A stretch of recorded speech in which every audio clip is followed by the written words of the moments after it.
Welcome in, ladies and gentlemen, to another edition of All Access AM. Happy Monday to all of you guys. Happy Monday to those NFL draft picks out there and undrafted free agents who got to sign as well with NFL teams over the weekend. Got camp invites going out, all of those things. So, a very happy Monday to all of those guys who are getting that opportunity at their dream. I'm Billy Embody. Thanks for joining us.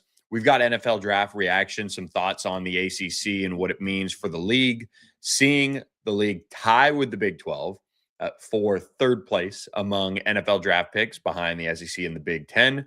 What can the league do to change that and move them back up into that upper echelon that you would like to see from the league? We'll also look at a changing of the guard in the ACC with two major names at athletic director spots stepping down, retiring, and moving on with their lives out of this crazy world of college athletics.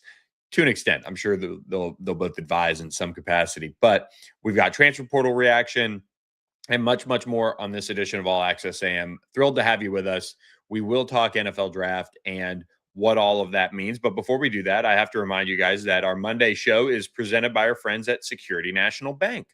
Go to securitynational.bank for more information on how they can help you navigate the financial journey for you and your family. And whether that's the personal banking, business banking, wealth management, and beyond, our friends at Security National Bank can help you through all of that. So make sure you guys go to securitynational.bank for more information on how they can help you, again, navigate that entire journey through financial needs and financial obligations that you guys may have. They can, again, help you get through all of that and make the best decisions for you and your family. So be sure to do that today. Let's dive into the NFL draft here, as the ACC has 38 NFL draft picks, tied with the Big 12. Not really surprising to see them around that number. It was kind of funny to see them tie at that number, though, of course, because the ACC and the Big 12 are considered to be those two conferences battling it out for that just below, that tier 2 level between the SEC and the Big 10 being up top and the ACC and the Big 12 being behind them. SEC led the way with 87 draft picks, 68 Big 10 draft picks. Big 10 actually had the most first round draft picks. So that was something that they can hang their hat on. I do think the draft shows that there is, a little bit more parity when it comes to the leagues, though. I think that was the takeaway for me.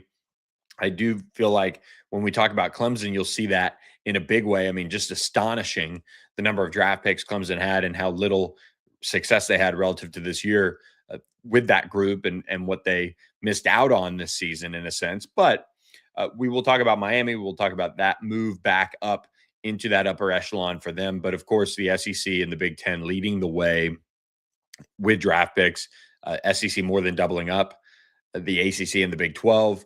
When you have I think, general resources the SEC has at its disposal right now in terms of roster construction and acquisition, that stands out to me because one of the major talking points this year with the NFL draft in particular was the transfer portal and what that means, how teams in the transfer portal are navigating that, and what the group of five, I think they had 26 combined draft picks between Notre Dame and the group of five, just being and other independents.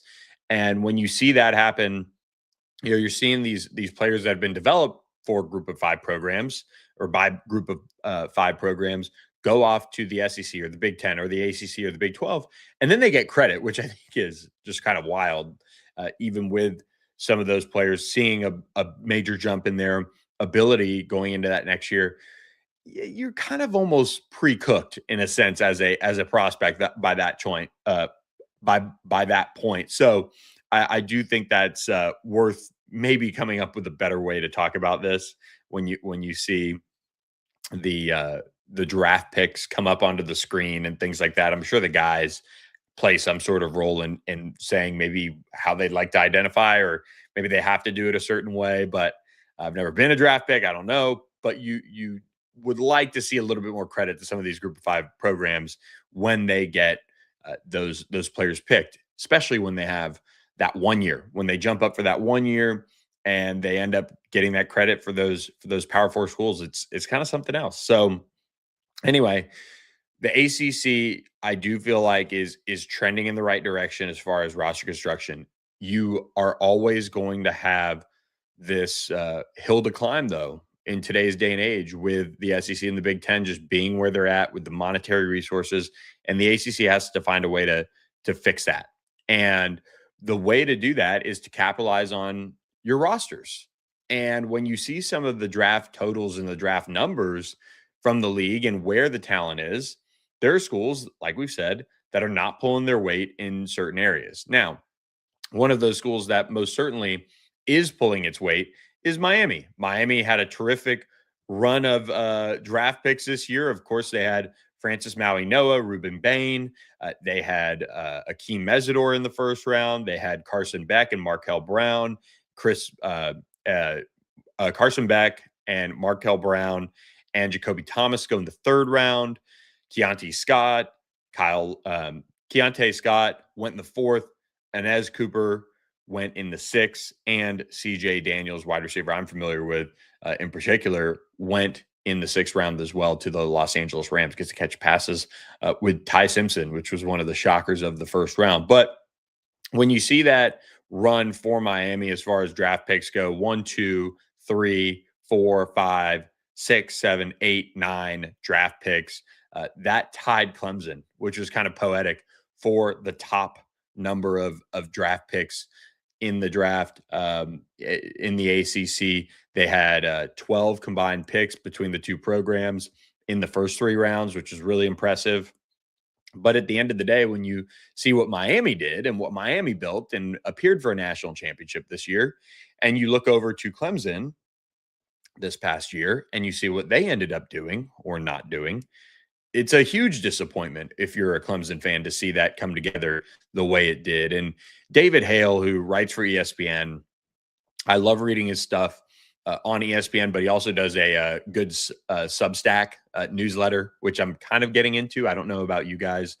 It just seems a little, you're getting an email and you're reading this and you're reading that or whatever, but and sometimes they start blowing you up with different emails and newsletter opportunities or whatever, which is annoying to me. But I have a very select number of people that I subscribe to on Substack, and David Hale is one of those people.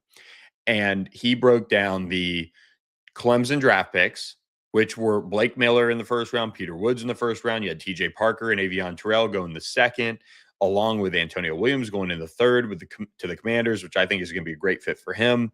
Cade Klubnik, Wade Woodaz go in the fourth round, and Devontae Capehart and Adam Randall go in the fifth round, which, considering I just wasn't overly high on the Clemson run game and what they were able to do, those are all of their 9 picks, all went in the top 5 rounds.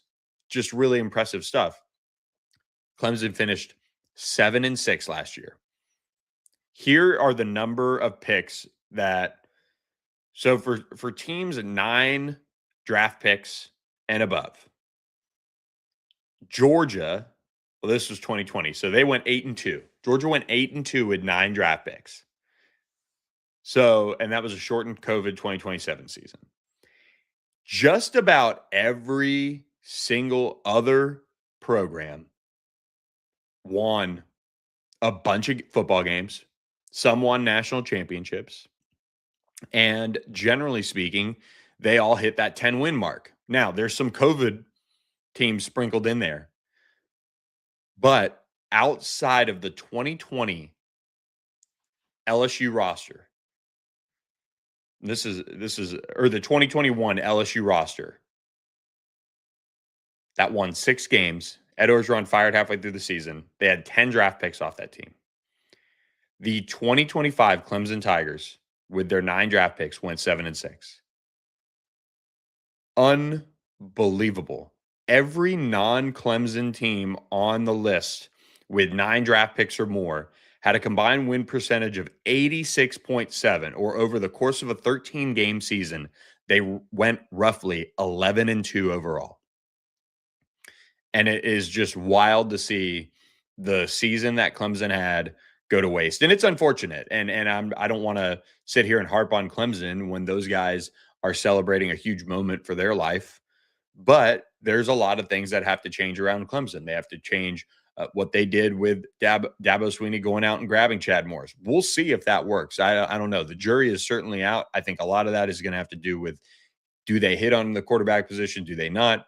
But when you see some of the talent that they're losing, some of the talent they bring back, and also the holes in some of the roster and how they filled them, there's a lot to be done around Clemson. So they're going to have their work cut out for them this year. But Miami has looked to reload their program. They have through the transfer portal.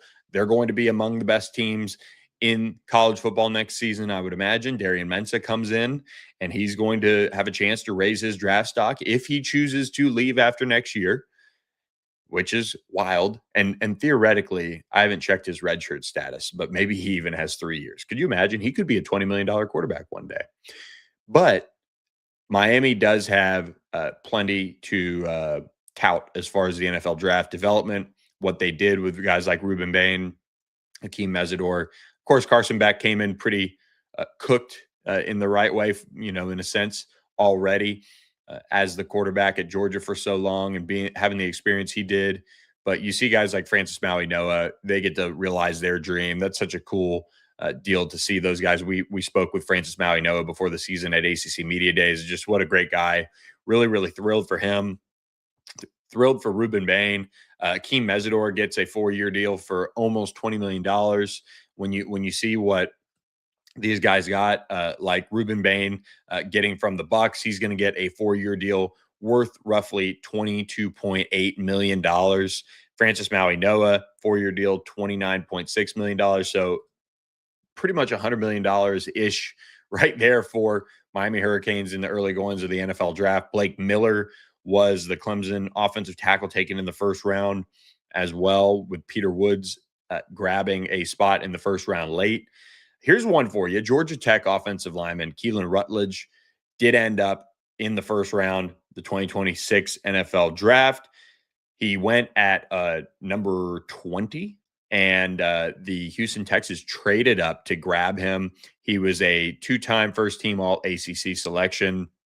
So Brent Key gets a key cog in his offensive line, feather in the cap to tout when it comes to development for getting somebody like Keelan Rutledge into the NFL draft at a high level there. And he actually went 26 overall to the Houston Texans there, so they traded back. When you see somebody like Haynes King on the other side of it, he does go UDFA. He gets a deal with the Carolina Panthers, so not too far from Atlanta in a sense, just up the East Coast there. Going to get his shot, his opportunity to prove himself. So best of luck to Haynes. We're big Haynes King fans on this podcast, and what he's been able to do in building that program was just outstanding. I look up and down the NFL draft run for ACC teams, and I think there are some things that stand out to me. Number one, Florida State is a program that has really, really struggled as of late to produce top draft talent. Over the last, 4 NFL drafts, they have a combined, 4 NFL draft picks. Crazy. Or actually, from 2022, 23, 25, and 26, they have 4 draft picks out of that group, and it is just crazy. FSU did have a really strong 2024 NFL draft with 10 picks, but it just goes to show you that, one, I think there's bias a little bit in teams that win, right? And teams that, go up to that level. Like, we know the holes that Florida State has kind of generally built itself, but you can kind of shield some of these things when you win. And I know people are going to be like, where are you going with this? But the reality is the NFL, I think, as we're watching the transfer portal and NIL and some of these different developmental obstacles that these programs have to go through, as we're seeing some of this happen, I think we're seeing the NFL take a little bit of a step back as far as the evaluation method and let's say, conviction goes towards finding some of the players that maybe fit the mold of those true diamonds in the rough that you might find from rounds 3 to 7. You look at some of those players that normally would get drafted, and you hear North Dakota State or some random school out in the middle of nowhere that you've not really heard of. You're missing some of that because of these guys jumping up from the group of 5 to the Power 4, and the NFL saying, okay, we see them play and compete at that higher level. And what we thought maybe was on our radar at a group of 5, now they're up in that Power 4 range. And for me, I would love to see some sort of way here that the NFL kind of corrects itself a little bit. And I'll add this with the 2026 NFL draft. This is going to be one of the final drafts that COVID is a major player with. One of, right? Because the development of some of these players, a lot of them were class of 2020 guys, or class of 2021. Some, if they were 3 and out, class of 2022. But this is in particular from the high school ranks as well, that time where you saw some development interrupted. So it's interesting that the NFL has gone so heavily towards the Power 4 as of late, because you have always seen them go and find players that were playing for more under the radar programs, some of those FCS programs, some of those different levels of college football. And we saw it really kind of go away a little bit this year. And I think there's some bias that is creeping into the NFL as far as an evaluation method goes. And I just am intrigued to see how that maybe changes over the course of time as teams are able to maybe retain some of their talent, as teams are maybe able to convince some of these players, hey, keep being the big fish in the small pond. It's going to be fascinating to watch. But when you see the ACC trends as a conference, you're seeing a little bit of an uptick here as of late, a little bit of a correction, which is a good thing to see from where it was earlier in the 2017 range. Dipped a little bit. We saw the SEC and the Big Ten kind of take off there, and the ACC has kind of corrected itself here. And it's a good thing to see, because you have to find ways, if you're the ACC, to continue to assert yourself over the Big 12, number one, first and foremost.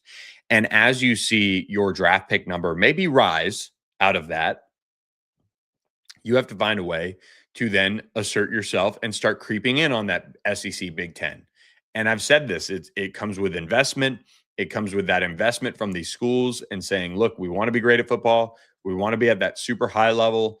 And to do that, we have to spend money, and we have to, invest in coaching and invest in analytics and invest in all the ways that some of these major programs are investing in right now. And if you don't, you're going to continue to be in the tier 2 right next to the Big 12.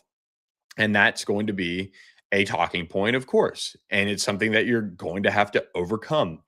But when you look up and see some of the talent that is already being projected for next year's draft, and primarily it's going to come out of Miami. It's going to come from your Darian Mensahs, and it's going to come from your Motons and Damon Wilson, who's now there as a defensive end. Those are all things that are worth noting and keeping an eye on. But you could also see another world where, once again, the heavy focus is on that SEC and Big Ten. The ACC has to see some of its other schools pick up the slack. And when you see some of these other schools, like Boston College, have 4 NFL draft picks, Duke had 3, Georgia Tech, NC State, Stanford, Wake Forest had 2 players picked, Cal, FSU, Louisville, Pitt, and SMU rounded it out with 1 apiece. Now's the time to see that go to the next level.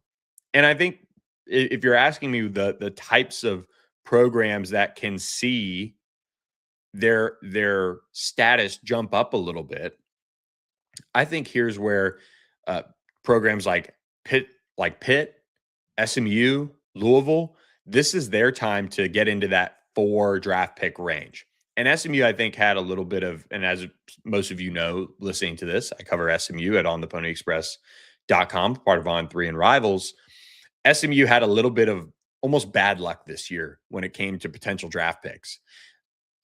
I'm not saying Ahmad Moses, who's an All-American type of player, would have gotten drafted because he's a little bit on the shorter side, but he had surgery to repair an issue in his, I believe, spine, something like that, that they found during the pre-draft process at the combine. He was as productive as anyone out there at the safety position this year.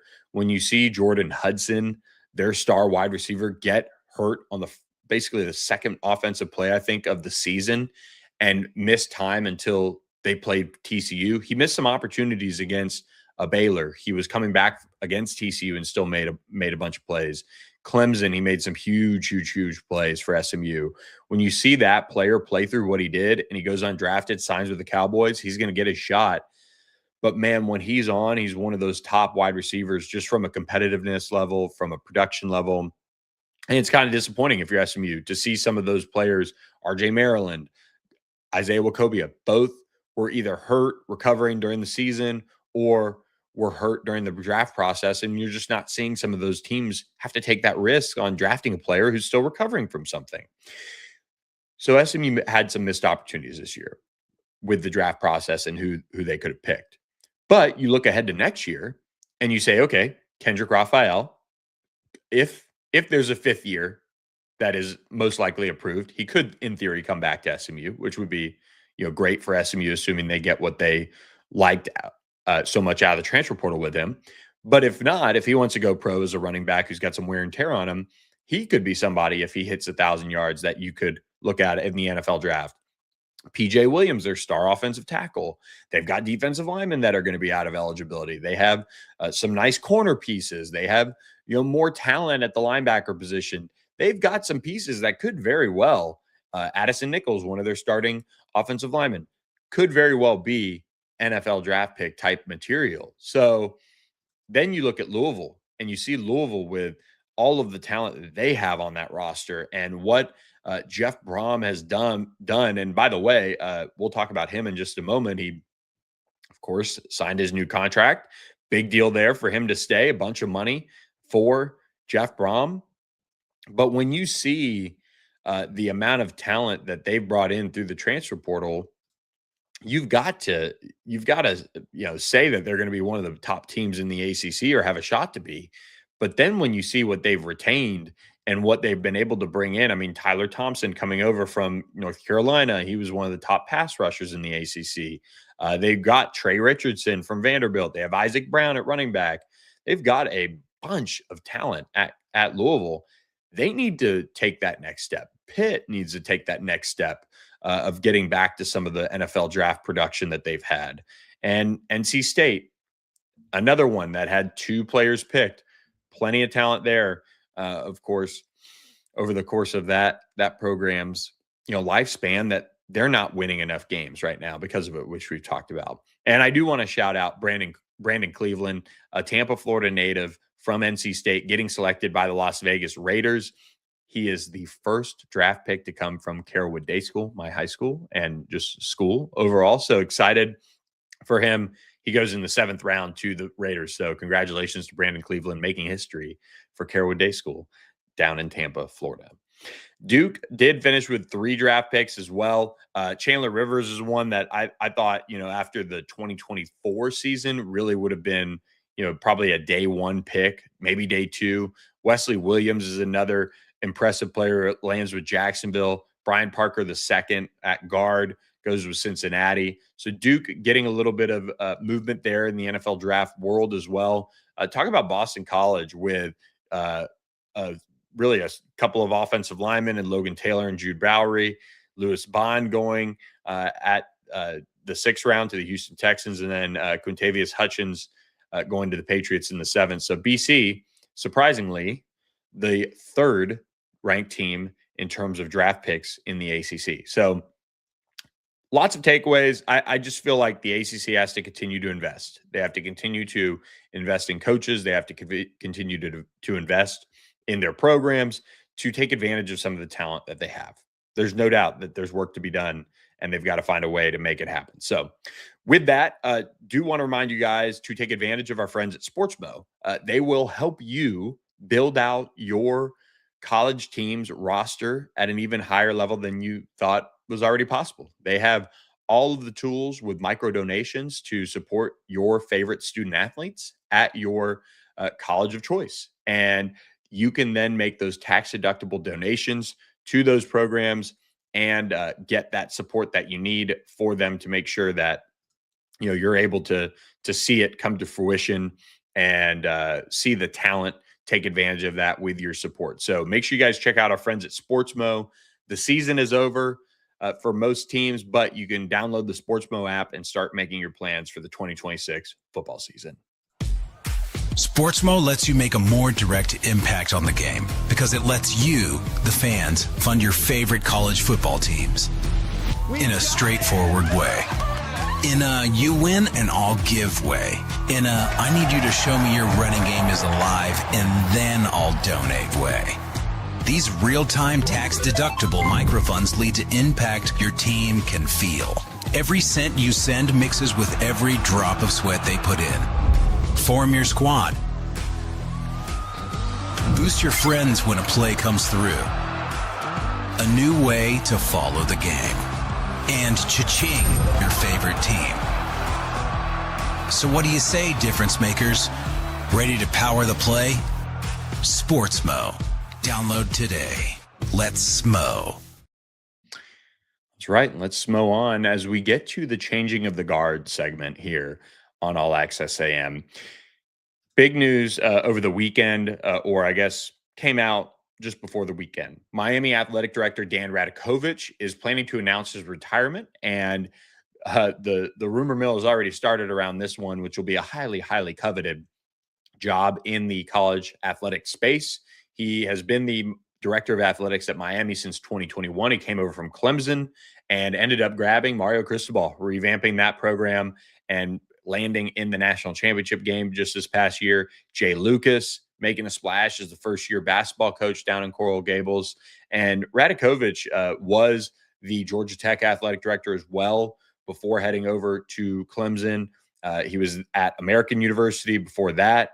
And just a tremendous, tremendous administrator in the college athletic space, a true leader, visionary type of player in this space. And he leaves with a major hole now at Miami as they're looking for their next leader and somebody who's going to take this program and take it to the next level, right? You want to win national championships.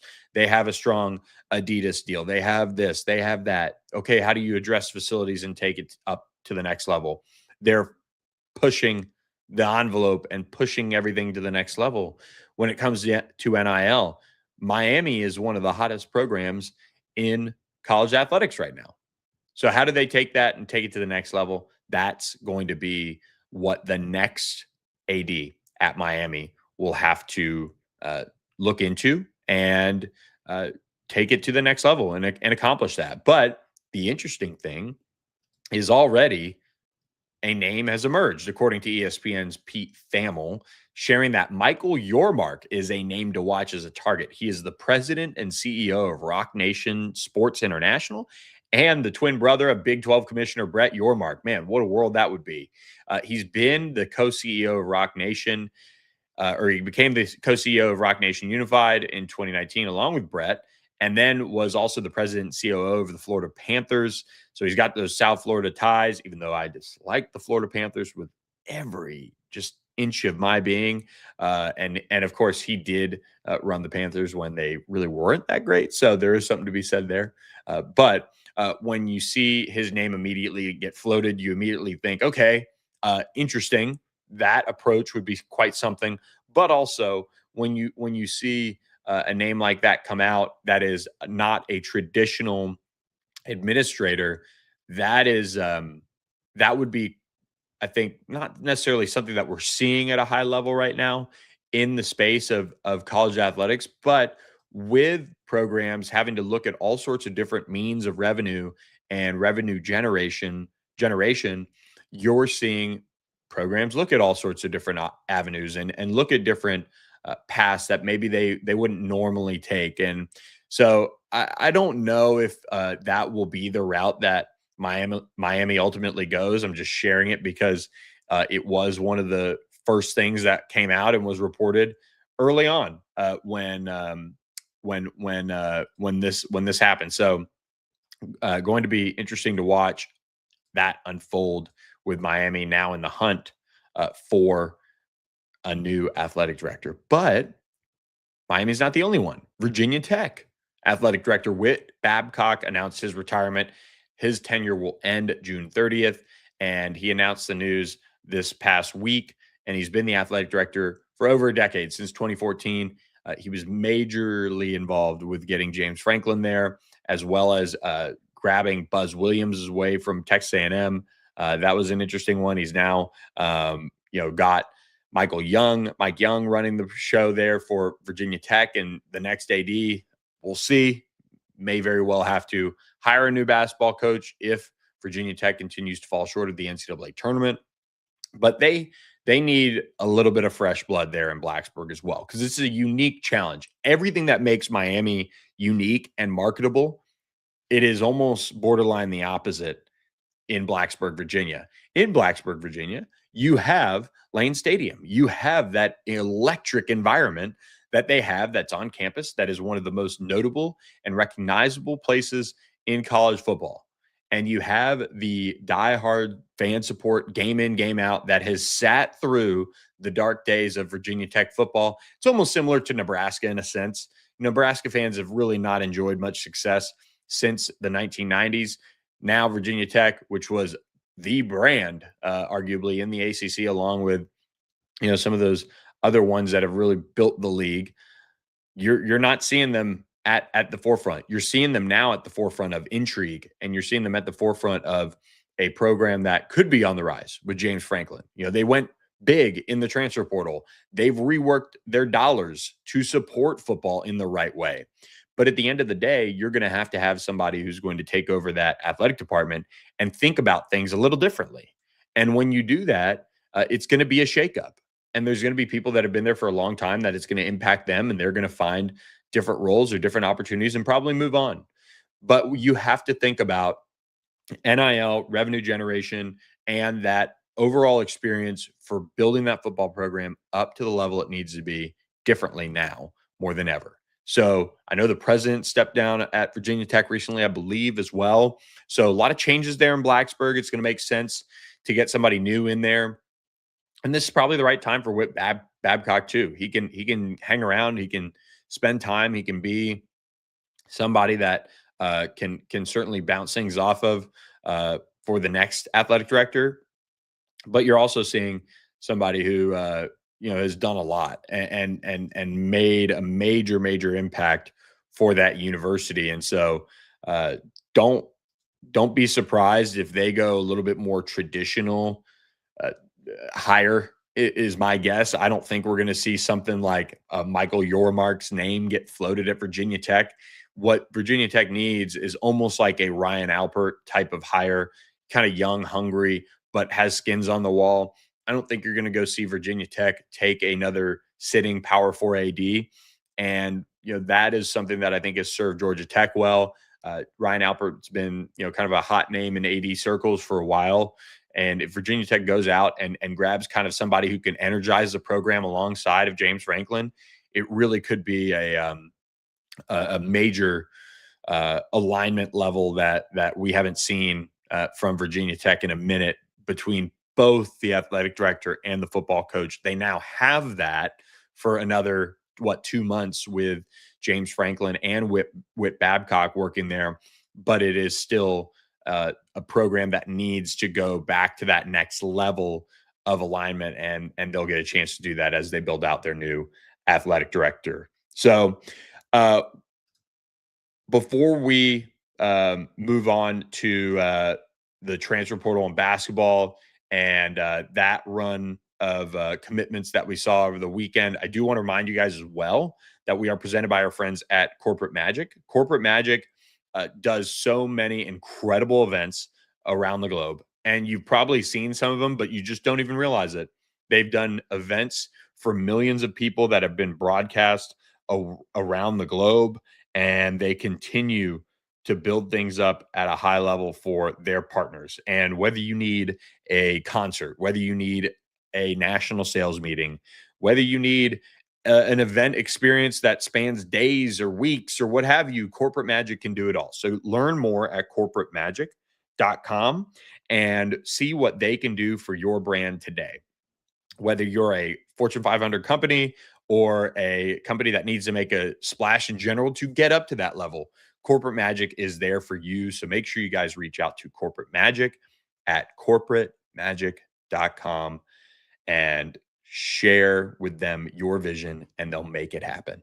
So appreciate our friends at Corporate Magic for sponsoring us here at All Access AM. Let's jump into the transfer portal. And of course, Louisville continues to make a statement in the transfer portal, landing another 2 commitments since we've talked with you guys last.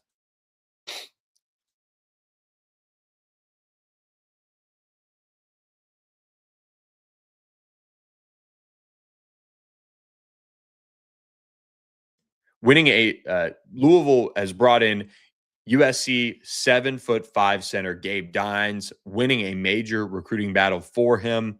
He has 1 season of eligibility remaining. He spent last season in Los Angeles playing for USC, 2.9 points, 2.3 rebounds, 1 block per game, and 11.9 minutes per game, almost 80% from the field. But here's the thing. He is a 7'5" center. The recruiting battle was really, really interesting over this one. Kentucky was another program involved. A lot of major names searching for help in the front court. And especially with the amount of money being tossed around, it's no surprise that we saw a major recruiting battle unfold for Gabe Dines. Dayton guard Deshane Montgomery committed to Louisville as well. He started all 36 games for Dayton this past season, 13.4 points, 4 rebounds, 2.1 assists in 30 minutes per game, 49% from the field, 33.5% from beyond the arc. He was a 3rd team all A10 selection. He's only been at Dayton 1 season though.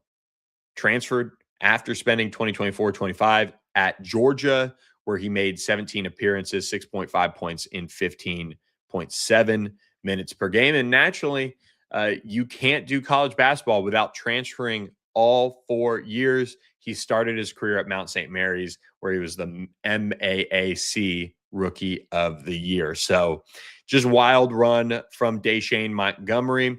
I would imagine he gets a nice little bag there to go to Louisville as well. And again, as we look at the 5th-year rule that is now emerging, could he end up playing his 5th season at another school, or could he run it back with Louisville? That's thinking way ahead, but that's where my mind goes with so many of these players now, with the 5-for-5 rule coming into play in college basketball. So quite the pickup there. At least, solid depth guy off the bench there. I mean, to add an all-conference selection from a mid-major to Louisville, hey, you do that anytime you can. So Louisville has been one of those teams that has invested in such a big way over the course of the offseason. Duke has continued to reload as well. He'll be they'll get Dame Sarr coming back as well for a 2nd season under John Shire. He was a late add in the 2025 recruiting class and did make an impact last season, 6.4 points, 3.8 rebounds per game. He was one of the top defenders, and he will step into the Malik Brown role most likely for the Blue Devils. The Blue Devils did lose Isaiah Evans, and of course Cameron Boozer probably he made like a vague post saying thanks for everything, so he's gone. But they do have Caden Boozer back, Pat Ngungba, Caleb Foster announced his return despite them landing John Blackwell as well, and a terrific number 1 ranked recruiting class coming in for Duke in the 2026 side of things. Just tremendous roster building from what it looks like for Duke. And they'll be right there once again for another ACC championship and, making a move for the NCAA tournament as well. So Duke reloaded, ready to rock and roll. We'll be tracking it very closely to see if they've got any other tricks up their sleeve. But the Blue Devils are doing their part to be ready to go for next season. When you look around the rest of the ACC, not too much else going on here with somebody like Carolina. They did lose Henry Visar, though, officially. He turned down a bunch of money to enter the NBA draft. And he is moving on from Chapel Hill. He spent just one season there, 17 points, 8.7 rebounds. They were second on the team behind, I believe, Caleb Wilson for sure on points. I would imagine on rebounds as well. A second team all ACC selection. So appreciate Henry Visar for the way he played. Just absolutely played his tail off every single game, and love what I watched in the one season we got to see him at UNC. So he spent his 3 previous seasons at Arizona. So he is now heading off to the league. He did have a redshirt year available for next season, but he's heading off to the league, and probably the wise choice there. We talked about Virginia Tech earlier, but they did add San Diego State forward Miles Heide, 6'9" senior, has 1 year left, 5.6 points, 4.5 rebounds as a starter in 31 of 32 games. And now you look at Virginia Tech and continue to see them make moves for their roster this upcoming year, and a lot of things in place for them. Isaiah Elohim from FAU did transfer to Virginia Tech as well. He played in 18 games. He played in 18 games as a freshman at USC before entering the transfer portal and heading off to FAU. Is crazy to try to keep all of this in order, but he averaged 12.4 points and 4.2 rebounds per game this year as a guard for FAU. Now he heads to Virginia Tech, looking to really take that next step up for the Hokies. And when you look around the conference, Amir Ali also jumped into the Cal commitment bucket as well. So he is now going to be a Cal Bear coming over from Mississippi State after spending last year with the Bulldogs. He comes in as a former 4-star recruit, 6'8", combo forward, guard a little bit, but played in 12 games, no starts, 7.3 minutes per game, 3.2 points, 1.7 rebounds per game, playing for Chris Jans. And he is now in the boat for Cal, so a depth piece there. And when you look at Cooper Schweiger, he also jumped into the boat for FSU, as he is now committed to the Seminoles, 5.1 points, 2.5 rebounds this past season at Wake Forest. 6'10", 235-pounder, adds some depth in the front court there for Luke Laux and company as they continue to revamp their roster. Emily Yalaho, boy, that is a tough one, is headed to NC State by way of Washington State as well, and adding, again, more to this Wolfpack revamp for Justin Gainey as he's taken over. 6'8", 235-pounder, did transfer to Washington State prior to last season, but is now headed to NC State. He started 27 of 32 games for the Cougars. They were a bottom feeder among the programs nationally. And look, he's going to step in and be somebody that they rely on, I would imagine. So keep an eye on him. And they also added R.J. Keene from the transfer portal, grabbing him from Boise State as well. Keene is a really, really I would say solid three-point shooter, 37% from beyond the arc. So he's got that ability to make shots from beyond the arc. He's got the identity of being a glue guy. The Wolfpacker, the on-3 NC State side, had a really good interview with him talking about how the 6'7", guard forward wants to make an impact, but really didn't do too much as a whole on the score sheet. He's just does all the dirty things that you want a player to do. So didn't make a huge impact, but shot the ball pretty well from beyond the arc. And then you had Quinn Berger did commit to Miami out of the transfer portal, heading over to Coral Gables by way of Bucknell, a 6'2" guard, steps in and played 30 games with 8 starts at Bucknell, 3.1 points, 1.4 rebounds in 16.6 minutes per game. He did hit 22 3-pointers on the year, grabbed 21 steals. So Jay Lucas adds another depth piece there. And then finally, SMU made a little bit of moves in the transfer portal with 2 commitments by way of some of their in-state, I would say maybe one-time foes, one-time rival, one-time just consistent uh, conference mate at some point. I mean, whatever you want to call it. They go to North Texas and grab David Terrell, one of their one-time AAC conference mates, and he averaged 13.5 points, 4.5 assists, and 1.7 steals for North Texas last year. Providence, Cincinnati, Seton Hall, Nebraska, and Utah were among the schools after him as well. He had some size, 6'4".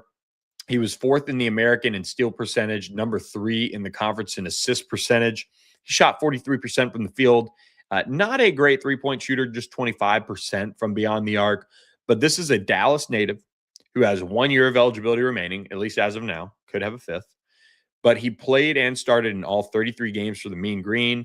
He was at UTEP the year before and was the one-time CUSA Freshman of the Year, and then started all 32 games the year after that. He's played in, I believe, 100 games or something like that, close to that now over the course of his career. So experienced guard, has that Dallas edge to him that they're going to want to add more of that to their lineup. I think they now have, and we'll talk about this in a second, a nice mix of that homegrown type of talent, guys that are from Dallas we're going to have a bunch of family in attendance, who are going to have that type of support system with them at all times. And then on top of that, they have some of the big names, the Rowan Brumbaugh, who comes in, from Tulane to address the point guard position. They're going to add some more pieces here in the near future. They add a Cameron Lomax in the recruiting class, who's from Dallas, from Frisco. They have Jaden Toombs, Jermaine O'Neal Jr., who grew up in Dallas and playing together at Dynamic Prep. So they have some of that edge to them that I think they want to have on each and every roster. And they didn't really have as much of it this year, but now they certainly do, with David Terrell Jr. coming over for the 2025 or for the 2026-27 season. Texas power forward Nick Cody did commit to SMU as well, though, following his official visit just over the last couple of days. 6'8" Ford has 2 years, really could be 3 years of eligibility remaining. He's from the Dallas area as well, Carrollton, right down the road from me at Newman Smith. He was a former number 1 player in Texas in the 2024 recruiting class. So he comes to SMU after, signing on with Rodney Terry, and then goes to Sean Miller. He's been a starter. He's been a reserve player. He's been a major role player, and he did it all in one season last year, as he did have a impact on the Longhorns, 4.1 points, 3.1 rebounds per game, shot 49% from the field last year. And again, adding size. SMU missed some of that this year. If you view him as somebody who's coming off of the bench in the 3-4 spot, more of the 4 spot, you're in good shape there to add that depth with Jaden Toombs. And then, of course, they're going to look to add another key piece or two in the front court, without a doubt. And they're closing in on that as well. So, keep an eye on what they got coming in that regard. But had 43 career games at Texas. He now gets a fresh start in his backyard of his hometown, former top 100 player. And I think these two pieces are things that SMU didn't necessarily have last year. They didn't necessarily have those types of players on their roster. They didn't have the ability to go a little deeper. And when you have Jermaine O'Neal Jr. and you have Jaden Toombs back and you have Rowan Brumbaugh, now all of a sudden you're starting to see the vision a little bit here. If you can get anything out of Billy White, which they really hope to and expect to, who's a freshman who redshirted last year, and then Nigel Walls, who played very, very limited minutes last year as a freshman. You get anything out of those two, great, awesome. They really need Billy White to emerge. But you have Jermaine O'Neal Jr. as your, currently, if the season started today, he'd be your starting 2, but he's not going to end up being your starting 2 in all likelihood. So you have him. He's going to play a lot. Jaden Toombs in the front court going to play a lot. They're closing in on a couple more additions. You're starting to see that they're trying to build a deeper team. So that is the plan. That is what they're going after. And it's going to be really interesting to see if they can get all that across the finish line like they hope to and like they expect to. So lots of big moves coming around the transfer portal, as really the 5th-year rule is really starting to get college basketball teams to maybe slow their roll a little bit. Because if you can add one of your starters back into the fold for next year, that's going to be a game changer for those teams looking for that type of jolt to their lineup, to look to get some of their well-known commodities back on their own team.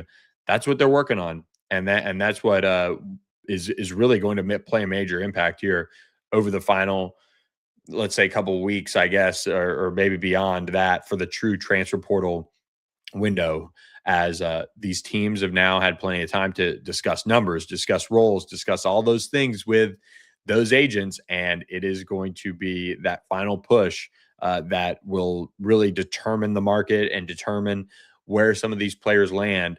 And that 5th-year rule, which there's a meeting today on Monday about it, could play a major impact in all of that. So we'll be tracking it all on All Access AM. Appreciate all of you guys for listening to our Monday show. I hope you guys enjoyed it. Please check out our sponsors, Security National Bank, Sportsmo, and Corporate Magic. Hope all of you guys had a great weekend watching the NFL draft. I know between the draft and NHL playoffs rolling on, I'm loving it. And for those of you NBA people out there, hope you're loving it as well. But we will catch you guys Wednesday, 8 to 9 a.m. Central Time on another edition of All Access AM. We'll catch you guys then. I'm Billy Embody. Thanks for listening.